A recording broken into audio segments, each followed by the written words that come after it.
Hello guys, welcome back to my channel Prasu sports. Guys, ఒక bad news. Rahul Chowdary అయితే unsold అయ్యాడు guys. తను ఆడే లాస్ట్ సీజన్లో తెలుగు టైటన్స్లో ఆడితే బాగుండని ప్రతి ఒక్క టైటన్స్ ఫ్యాన్ అయితే కోరుకున్నారు. కానీ తనని తీసుకోవడానికి ఏ టీం కూడా ఇంట్రెస్ట్ చూపించలే. ఇదైతే టైటాన్స్ ఫ్యాన్స్ అందరికీ ఒక బ్యాడ్ న్యూస్ అని చెప్పొచ్చు. అలాగే డే 2లో జరిగిన యాక్షన్లో తెలుగు టైటాన్స్ మరో కొంతమంది ప్లేయర్స్ని అయితే తీసుకుంది. వాళ్ళు ఎవరో చూద్దాం రండి. మిలాద్ జాబిర్ అయితే మన తెలుగు టైటన్స్ టీంలో ఇంకో సీజన్ ఆడున్నాడు.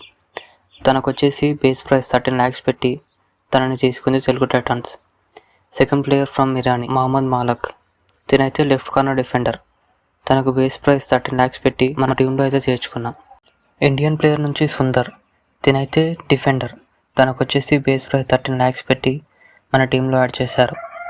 అలాగే పవన్కి సపోర్టివ్ రైడర్గా దబాంగ్ ఢిల్లీ నుంచి మంజిత్ని అయితే మన టీంలోకి తీసుకొచ్చారు 27 lakhs పెట్టి.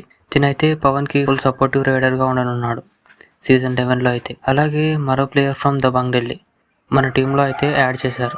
తను వచ్చేసి ఆశిష్ నర్వా. తినైతే ఒక రైడర్. తన కోసం బేస్ ప్రైస్ 13 lakhs పెట్టి మన టీంలోకి తీసుకొచ్చారు. ఇది గాయ్స్, ఈ వీడియో అయితే ఇంతే. కేటగిరీ సి నుంచి తెలుగు టైటన్స్ ఏ ప్లేయర్స్ని కొనిందనేది. ఈ వీడియో నచ్చితే లైక్ చేసి ఛానల్ అయితే సబ్స్క్రైబ్ చేసుకోండి గాయ్స్.